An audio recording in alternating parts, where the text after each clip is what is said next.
Welcome back to the Paranorm Girl podcast. I am your host, Kristen. Today's conversation marks a very special moment. This will be the final guest for this season, all about UFO, UAP, and ET, which means our Season 5 conclusion and finale is but a couple of weeks away. What a wild educational ride this one has been. I never suspected in my wildest dreams that the very subject I would be covering would be considered so true by the time I was finished. I'm sure by now most of you have watched the historic broadcast of the Committee on Oversight and Accountability hearing on UAP. It was an excellent turnout of Congresspeople, I thought, all treating the subject with an appropriate level of seriousness and interest. And of course, we heard from the panel of witnesses that included David Grush, Dave Fravor, and Ryan Graves. I'm still mulling over all that was asked and talked about, and I will explore some of that information and thoughts that occurred to me during the hearing on the season's finale closer to the end of August. I do want to note today's guest and I recorded prior to that hearing, so just please keep that in mind as you listen through. If you're wondering why we're not talking about specifics from the hearing, that is why. But please stay tuned nearer to the end of the season. I will get some of my own reaction to the hearing on the public record in our final summation on the topic. Today's show is going to be the first of two parts. My guest and I got into a lot together, including topics that I hadn't already covered this season, such as animal mutilation, sightings and encounters in Australia, and government response to the UAP issue. My guest has a wide understanding about this phenomenon, and both parts of this one pack a punch. Let's do a word from our sponsor, and then I will introduce him. Ladies and gentlemen, it's time to unleash the beach beast within you. This summer, Manscaped is here to help you level up your beach game with their new Beard Hedger Pro Kit. They're going past waist deep in the grooming game and diving in head first to your facial hair fantasies. The Beard Hedger is a game changer, allowing you to shape your beard like a true beach babe. So, this summer, let the beach balls bounce and turn heads all over the place. Visit manscaped.com and use code PNG for 20% off and free shipping. While you are out there officially taming that mane this summer, thanks to the Beard Hedger Pro Kit, let's not forget that all works of art begin with a clean, blank canvas. Start your beardly journey out right with Manscaped's beard shampoo and conditioner. All of the hair on your body is different, gentlemen, and the hair on your face is easier to damage than what's on your head. You need to use something specifically designed for it. Luckily for you, that all can be found in the Pro Beard Kit. So, get 20% off and free shipping with the code PNG at manscaped.com. That's 20% off with free shipping at manscaped.com and use code PNG. Manscaped Beard Hedger. One stroke, one guard, 20 lengths. My guest is an academic with a massive scientific background and a PhD in neuroscience. He's a member of the Scientific Coalition for UAP Studies and has worked for many years in the field of UAP investigations and research as MUFON's National Director for Australia and New Zealand. Please enjoy my conversation with Dr. Roger Stankovic. So I'm from Sydney, Australia, and basically my education began with a Bachelor of Science degree at the University of Sydney. And I was mainly interested in the field of pathology, and I ended up doing a PhD in neuroscience much later. In 2006, I completed a PhD in neuroscience. So I had a lot of experience in pathology of the brain and spinal cord. I was the chief scientist there at the pathology department at the University of Sydney, where we cut up a lot of human brains and looking for diseases like neurodegenerative diseases. And I specialized in motor neuron disease. And we did a lot of work on CJD, which is the equivalent of mad cow disease in humans. So I ran the laboratory, the surveillance laboratory for CJD in New South Wales, and so we got brains referred to us that were rapid dementia patients that underwent rapid dementia who were suspected of CJD, and so we screened those brains and determine based on pathology whether they have this disease or not, because it's a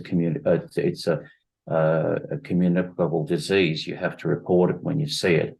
And so basically, and I got involved with looking at UAPs or UFOs at an early age. I didn't know too much about the topic, but as a teenager, when I was about 14 or 15, I had a sighting at my parents' property, which they had a 10-hectare property or a 25-acre property out in the west of Sydney, and in the 60s and 70s, and basically they only just recently sold that property.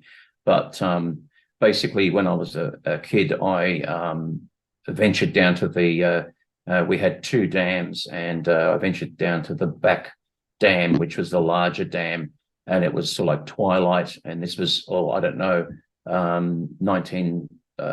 late 1970s or mid 70s, and basically I it was twilight, and I happened to catch a light coming in from my right, which was coming in from the south going north as I was facing the dam. And all I could say is it was an orb-like light which emitted white light. But the strange thing about it is that when it approached me, I thought it was a helicopter or an aeroplane, but it had no flashing lights and there was no sound. And then all of a sudden it stopped in front of me and hovered. And that's what really piqued my curiosity about it, because I thought, what is this thing? Can't be a plane. It could be a helicopter, but it did this really crazy maneuver where it did sort of like a figure eight or a loop-the-loop, and then went straight down onto the ground and landed and lit up the whole area, which really, just frightened the hell out of me. So I just turned around and took off, because I thought, I don't know what this thing is. And that experience really just got me really interested in UFOs. And it was quite frightening. I remember going into the farmhouse, and after the experience, just running into the kitchen, and my sister was saying to me, what's wrong? And, I was as white as a ghost, apparently, and sweating. And, it was just just a traumatic experience of not knowing what this thing was. And it was so close, I'm talking about 200 or 300 meters away from me. Oh, wow. So it was a fairly close encounter, but I could kick myself for not actually staying there to see what the next thing was, or what the next thing was going to happen.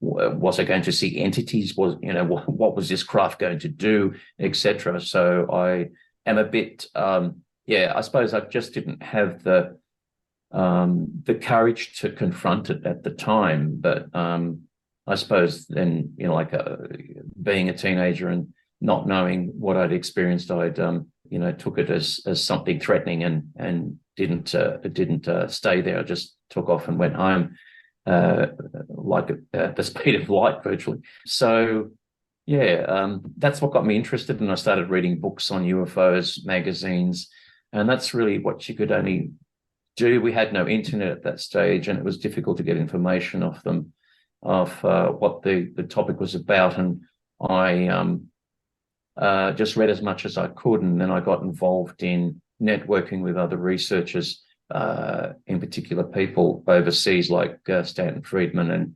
and Nick Pope and Leslie Kane and a few others who I'd communicated things with, and basically then I got involved in MUFON. So I started networking initially, and what I wanted to do was to actually be involved in a proactive way by actually joining an organization where I could actually analyze reports, so from the public. So basically MUFON seemed to be the perfect outlet there. So I joined MUFON in 2015, and then shortly became the national director, and we received civilian reports that come to us. That it could be just an account, it could be a video or a photograph that someone's taken of an unusual light, and we deal with abduction cases, and we deal with other things like animal mutilations that are reported to us as well. So so basically we analyze the reports. There's a database called the CMS, or the Case Management System, and that's controlled in the United States. That's actually based in Ohio right now. So the server's in Ohio, and basically people just log into their personal computer, just Google MUFON, and then they can go into their website and go into report a UFO, and from anywhere around the world, and that goes to initially goes to the through the CMS in Ohio, and then it gets divvied out to the various countries where it if there's a national director there, or if there's field investigators in that country. So, for example, in Poland, there might be a couple of field investigators or a national director there that if there's a sighting in that country, well, then that report in the United States gets sent to that national director, and then they handle that report. And that's how it's done. But we get quite a few reports for a very small population. We've only got, I'm not quite sure, we're 25 million.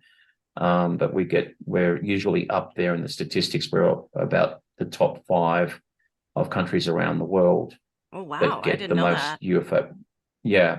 If you look at if you join MUFON and become a member, they will give you access to the statistics as to, how many cases there are per country, what people see, whether they're triangles or orbs or saucer shaped or tic tac shaped or whatever.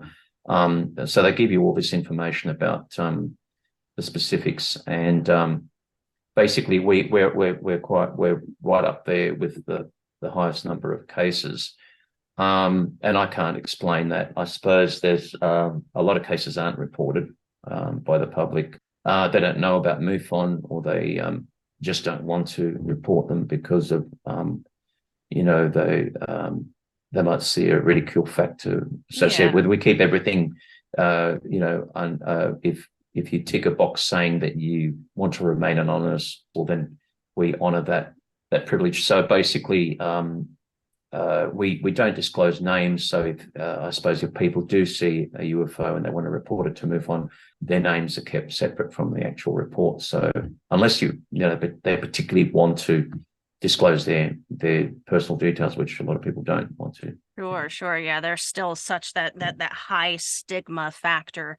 That's Even right. today, with everything that's going on, even today, people are still a little queasy about being associated with it, Well, I was going to say it's good that nobody's, able to just like ring you up and report, all of these reports, that it's going through, the CMS and in a system like that. And it's all, people still do. People still do ring. They still call me, and basically they email me separate to the MUFON database. So, and some of those cases actually turn out to be quite a bit more interesting, the ones that go through the database. I suppose it's the matter of urgency that they have, that they want to contact me directly, and some of the cases are quite interesting in terms of abductions and animal mutilations that I've had. Information sent to me on a personal basis.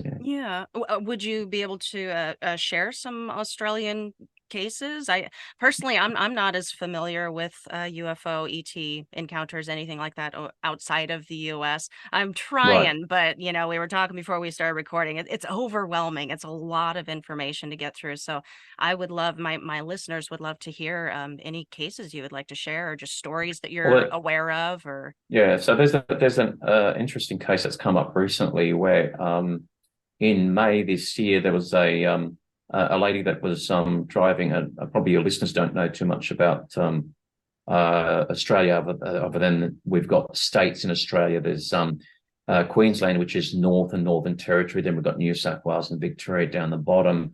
And then we've got South Australia and Western Australia, which is quite a large state.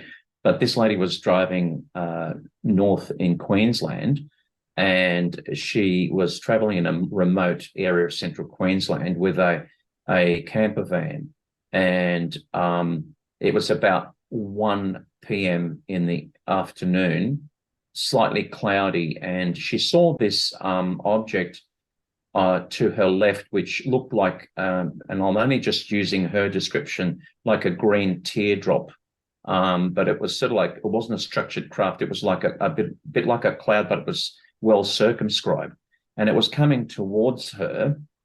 And all of a sudden, it hit her car and pushed her car to the right-hand side, her van to the right-hand side of the road. And then she had to correct herself, and she heard some sort of noise where it's similar to sprinkling rice on a bit of paper, and then she heard a thump and a thump again. So the object actually hit her car. She had to I don't know. I asked her, look, how did it actually? Did your tires scrape when it pushed your car to the other side of the road? And she said, no. It just, my car ended up on the other side of the road. So we drive on the left-hand side here compared to you guys. Mm-hmm. I mean, I've driven in America before, and it's a nightmare for us to drive over there, believe me. So I suppose it'd be the same for you guys when you come over here.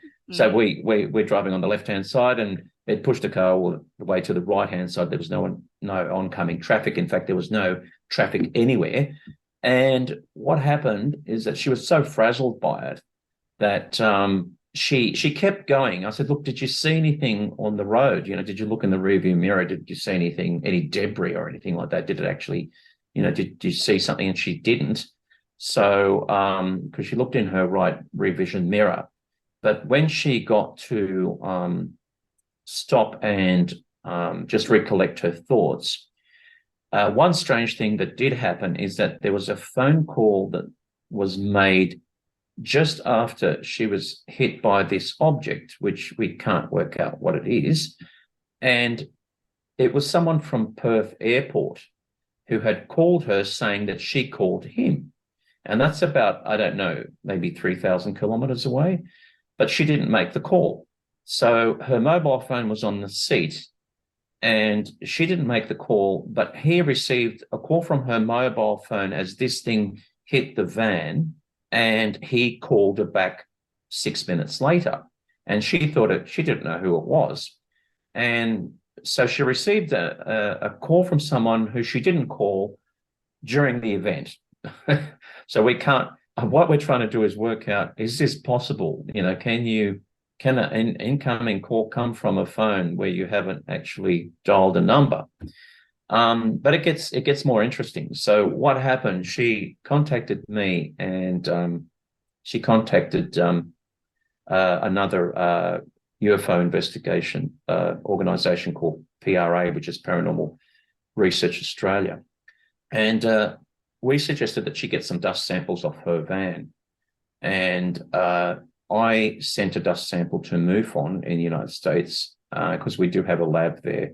It's only a small lab, and they can do what's called scanning electron microscopy of samples of whatever you give them, and it's called EDX, or energy dispersive X-ray microanalysis. And so we did we had two independent laboratories that did the dust samples on samples on the dust on her vehicle, and the laboratory in Australia found an unusual alloy, which is a composition of copper and barium, which is in the proportion of 80% to 20%. So 80% copper, 20% barium, which is very unusual because that doesn't usually exist as in the metallic form. It can be found in a powder form, but not in a metallic form. So this was covering her vehicle.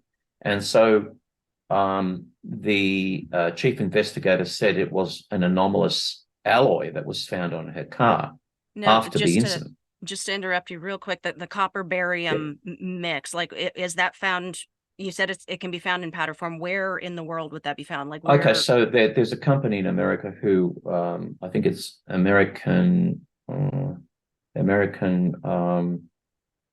Sorry, I can't remember the actual name of the company. But there is a company, a metallurgy company, or there's a company in the States that actually can produce it, but in powder form, but not to the ratio of 20 to 80. It seems very unusual that they've got that we've got this particular alloy in 20 to 80%, 80 to 20% barium, or it can be manufactured on Earth. But the thing is that it's unusual because it's in its metallic form, not powder form, and it's a 80 to 20 mix. So that's what was found on her vehicle, and she thinks she lost some time as well when she got to her final destination, before she recollected her thoughts, although that's a bit hazy at the moment. So, so it's an unusual case that we're still following up. It's been completed, but I'm going to still do some more investigations on it. And so that just happened in May of this year? That's right, yeah. Wow. It's just an happened in May incredible this- case. Yeah, Yeah. just outstanding. Yeah, so it had the force to actually move the van to the other side of the road, but it's unusual that and she's very credible, and she's highly obsessed with what's happened to her. She's been very forthcoming with information, and she's done a write-up of her experience in terms of photographs and information about what happened to her at the time. And we've had other cases. We've had a case in New Zealand where there was a gentleman who couldn't sleep at night.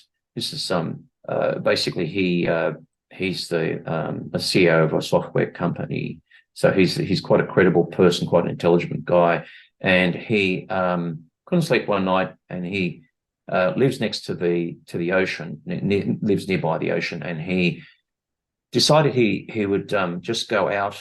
I can't remember what time it was, probably 2 a.m. or 3 a.m. in the morning.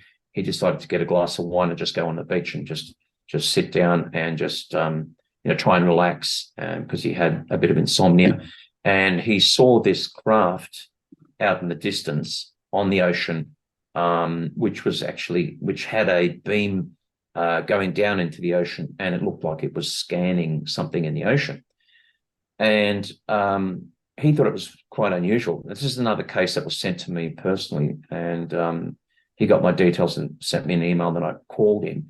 But what's really unusual about this incident is not just the sighting of this object that was actually on the ocean, scanning the oceans, is that soon after he spotted the craft, all of a sudden the craft was on the beach, and he said that an entity came out of the craft and approached him.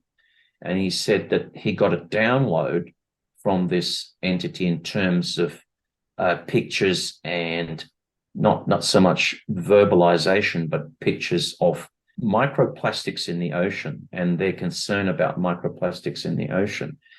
And he reached out to touch it, and then he got this feeling of dread over him, and then the creature went back into the craft and left. And unfortunately, we don't have any evidence for it, because he didn't take any photographs, or didn't, there's no evidence on the sand, because the waves that come in washed the evidence of the craft being on the sand, etc. But I felt that it sounds quite an incredible story, and it's so hard to believe.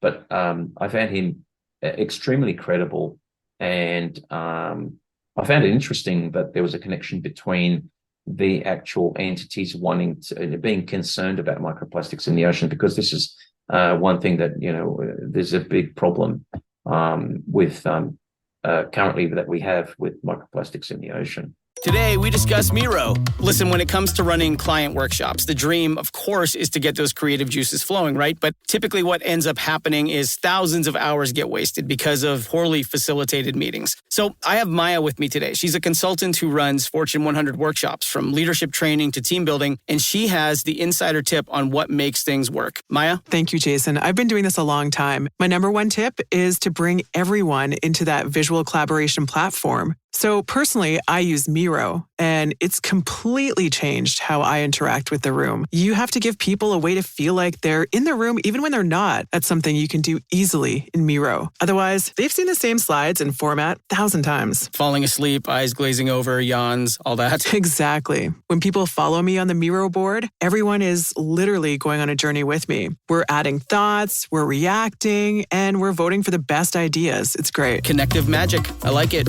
That's MIRO.com. Yeah, and it certainly wouldn't be the first case or story that I've heard where there are these encounters with these beings and there's some message translated that, we have concerns about, this problem going on your Earth, the pollution, the, whatever the crisis is at the moment. But there's quite a few stories in that vein, which might touch upon something I hope I get to ask you a little bit later, and I'll bring it up. But this benevolence factor to some of these stories, these encounter stories, is really interesting to me.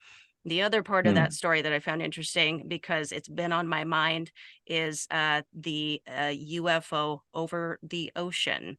I'm starting to see that connection quite a bit more these days, with UFOs having something to do in and around water, big water. And I don't know what that is. I'll have to do some more digging, but that was an absolutely incredible story as well. Oh my gosh. When did that take place?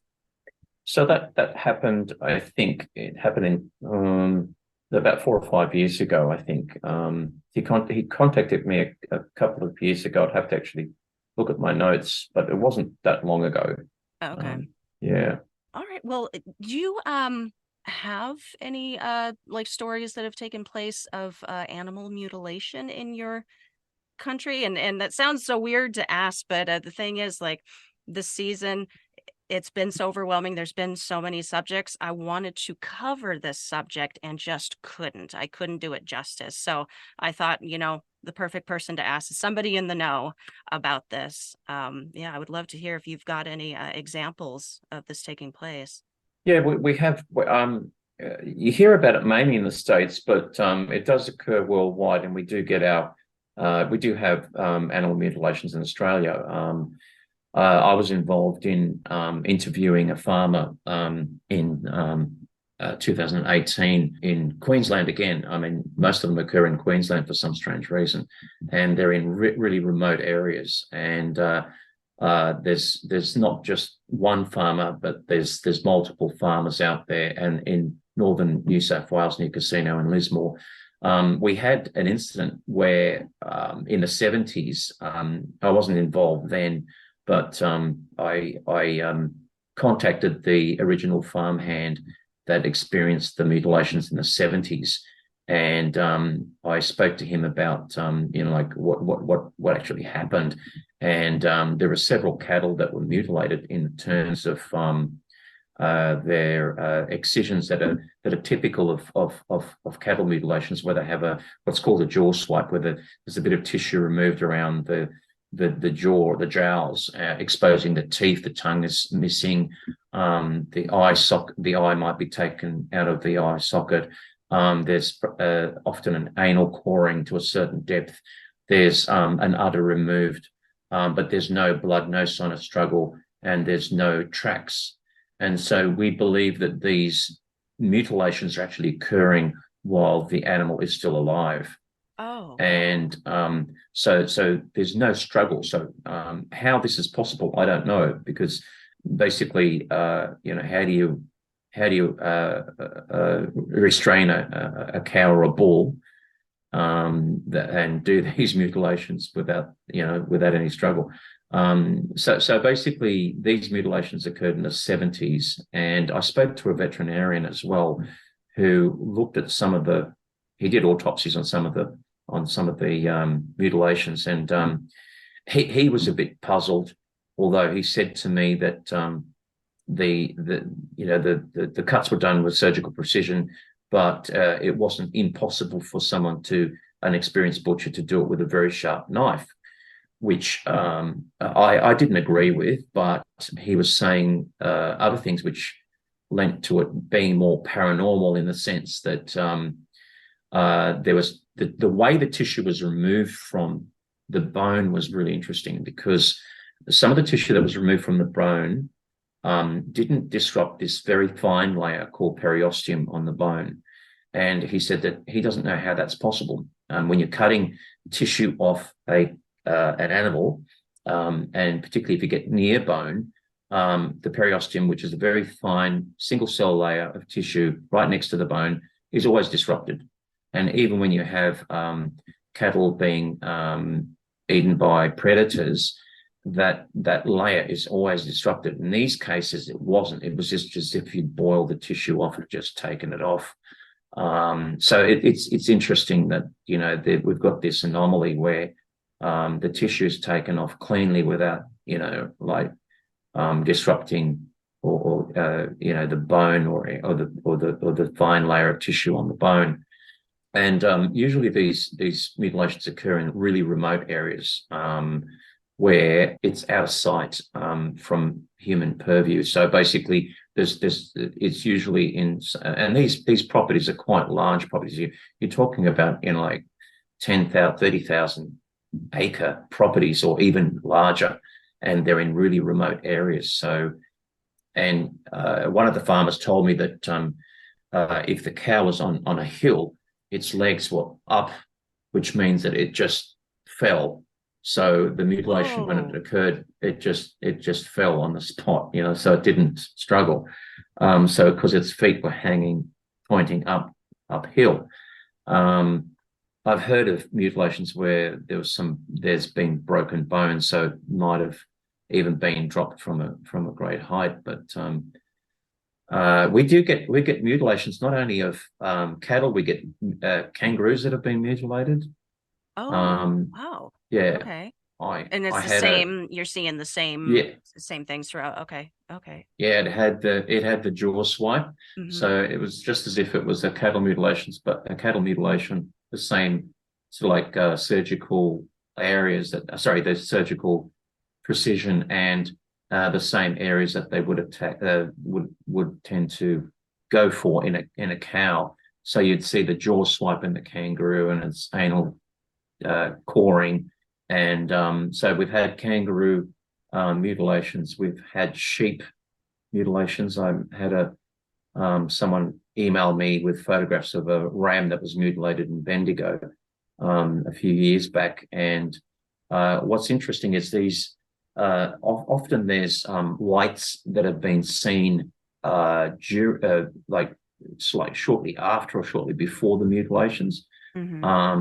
The case of the ram in Bendigo, there was a light seen over the fields by a guest that happened to be staying at the house prior to the ram being found, and he described it as a red light, and he thought it might have been a drone, but you know, like it was in the middle of the night, and basically who'd be flying a drone over someone's field in the middle of the night. Right. And with the mutilations in Queensland, we've had, I've spoken recently to a couple of farmers where they are absolutely adamant that it's extraterrestrial in nature.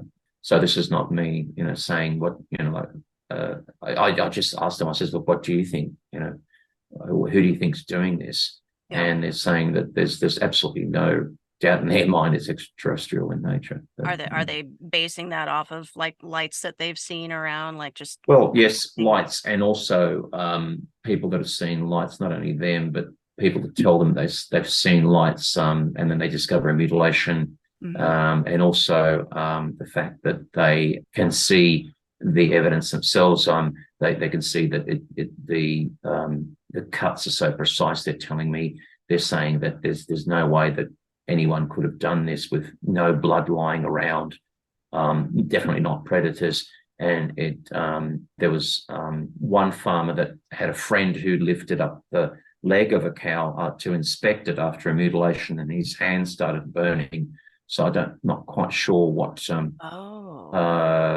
has there been like radiation found? Well, that's what I was thinking. I was thinking it could be some sort of gamma radiation or something like that. But I don't know whether they've actually looked at, you know, whether anyone's got a Geiger counter and actually measured the radiation levels around the cattle at the time. It's something that, I suppose, and there's been reports of foul odors as well, like an ammonia type odor. And what else? I think ammonia or some sort of odor which is pungent to around the cattle at the time, the mutilation.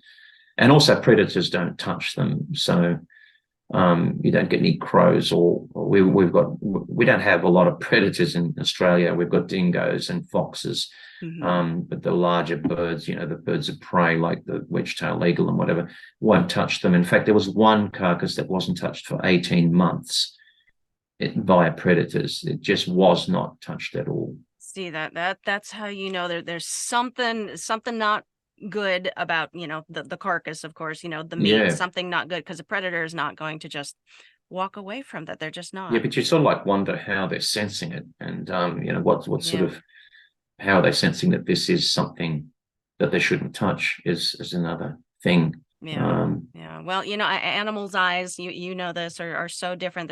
They're seeing all the stuff that we can't see. They hear things that we can't hear, different frequencies, pitches. So who the heck knows what they're seeing or sensing or smelling, or that is exactly. Yeah. Wow. And I was just thinking, like, is it like commonly thought that these mutilations are taking place instantaneously just because of the no signs of struggle and the positions that they're found in, legs in the air? Like, is it accepted that it's like an instantaneous thing? Is that what it's thought? I think that's I think I read something about that quite a while ago, where it has to be something instantaneous, like where everything is done in one fell swoop, and because, as you say, there's no struggle, and I really don't know how that's possible. Some people are saying, it's some sort of robotic thing. It's extraterrestrial, but it's robotic, and like there's a machine that does it all in the one go, and it's a bit like crop circles where they're laid in one, within a couple of seconds. They're not laid down over time. They're laid down in seconds, bit like how the mutilations are occurring. But it's hard to say because no one's ever witnessed anything, although there was an account in the United States where a lady was actually allegedly taken on board a craft while they were mutilating a calf that they picked up off the ground, and her daughter was with her. Her name was Judy. I forgot her last name. I'm sorry. Basically, you could probably look it up. But Leo Sprinkle, who was a ufologist way back then, had regressed her, and but she was coming back from a bingo game with I think her mother and her daughter in the car. And as they were driving home, this is late at night, she spotted a craft, and they saw this calf being taken up into the craft, and then she stopped the car, and then all of a sudden to look at what was going on, and then all of a sudden she found herself in the actual craft with her daughter there, and they're observing the mutilation actually happening in the craft. And then they wanted to examine her daughter, and she thought that they were going to mutilate her daughter, but she said, obviously she was quite frightened by it, but they said, no, we're not going to do anything to your daughter. We're just going to examine her, and then you'll be back in your car. And that's what happened. And so the video is available on YouTube, I think. But that's the only instance where that I can gather that anyone's actually ever witnessed something like this happening. But it can't be attributed to anything prosaic in terms of people. I suppose if you've got cultists that are out there that are doing satanic rituals and killing animals, they don't do surgically precise cuts. And if cultists and if human beings were doing this regularly, even, behind the cloak of a cult, then we would know how it's taking place. We would know how they are doing it. You know what I mean? Like, well, there's various theories. They're saying that it could be the government, something that the government's involved in, but I can't imagine them, how many governments are there that are doing this? It's happening worldwide, and it's happening in remote areas. And why would they, send a helicopter out to pick up a cow in the remote regions of Australia to mutilate it and then drop it down and then go back to their laboratory? I just can't imagine. They're saying that it could be some sort of mad cow disease surveillance. I don't believe that's the case. And it's definitely not predation. So yeah, the skepticism and the need to find reasons and excuses, it gets a little too unbelievable, that side of it, to me, when you've got cases like this where obviously it is not prosaic. There is something very strange taking place here, and it's consistent and it's worldwide. Yeah, it's just not so simple as as a government cover up. And no one's ever been attributed. So no one's ever been caught doing this. But no one's been since 1967, when I think it was 1967, where there was a horse in Colorado that was mutilated, and it was worldwide news. The name of the horse was Lady, but the press nicknamed her Snippy for obvious reasons.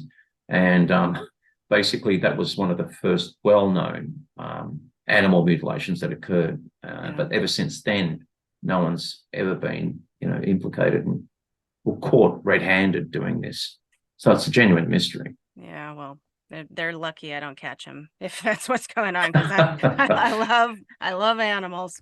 Wow, you guys got some things going on over there. My goodness. It's just like any other country, I suppose. Oh yeah, we're all the same. Is the Australian government as good at keeping a lid on things over there as the US government is? I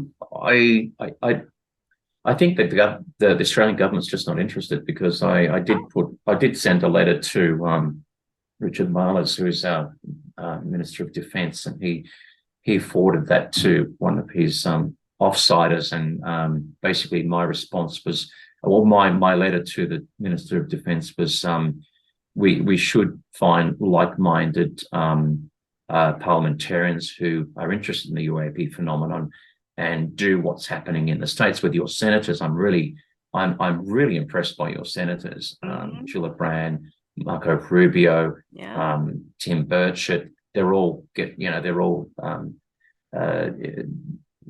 really push the UAP issue, and they're so interested in it. But our parliamentarians are not like that. We've got one, Senator Wish-Wilson, who's a Tasmanian Green senator. He has broached the issue in Parliament a few times, but it's met with, it was a moot point as far as Parliament's concerned. And my letter was to suggest that to the Minister of Defence that we should do the same thing that's going on in the States, because the UAP issue could be a safety issue in terms of pilot interference with UFOs.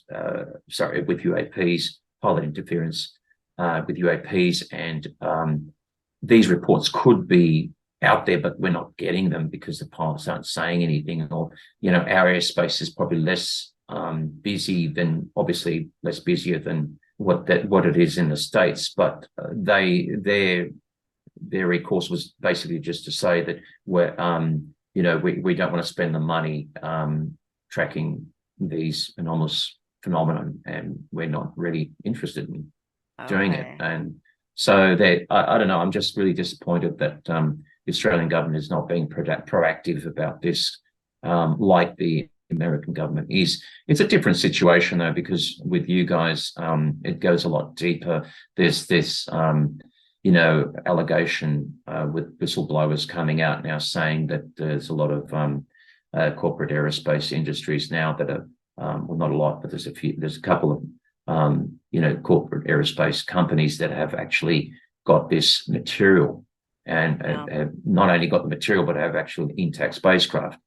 So I suppose there's a push by the senators because they want to know, obviously, whether this is true or not. But here we don't have that same scenario where, there's not an urgent need to actually know what this is about because we don't have the craft or we do have we do get reports, and we get a lot of reports here, but I suppose it's not as serious as what it is in the States, where it's a big issue, or they're just not as publicly known or suspected to be taking place. I mean, it could very well be so many more than even you're aware of. But I have hope that worldwide it will begin to take place, and hopefully what's going on in the US now will continue to take place. I feel like, because I went through, I was listening to the hearings and the news kind of trickling out, and Gillibrand and Rubio were pushing for it, but it just felt like they were just pushing up against a brick wall. Like there was no going anywhere with their push until the whistleblowers, until David Grush and that an incredible interview that he did with Ross Coldhart, and that I think that's just kind of torn the lid off of it. Like it feels like just this ball rolling downhill, and it's gaining steam, and it's just not going to stop. So I hope to see that spread worldwide as well. I hope to see it everywhere. Just a full disclosure. But on the David Grush, that being said about David Grush's interview, like this felt like a really just monumental moment, like just an incredibly important interview. And yet it seems like there's a lot of folks who don't really grasp how important it actually is. So I'm glad that you brought it up, because I did want to ask you about some of those points that they covered in that interview, that talk together. He said some pretty interesting, pretty important things, talked about dead pilots, non-human intelligence. This is something that we've all suspected. We all know, but it's just never been said so blatantly like that before. He did say, though, he seemed hesitant to label it as extraterrestrial, and that was curious to me. I was wondering, what are your thoughts on that distinction between non-human intelligence and extraterrestrial?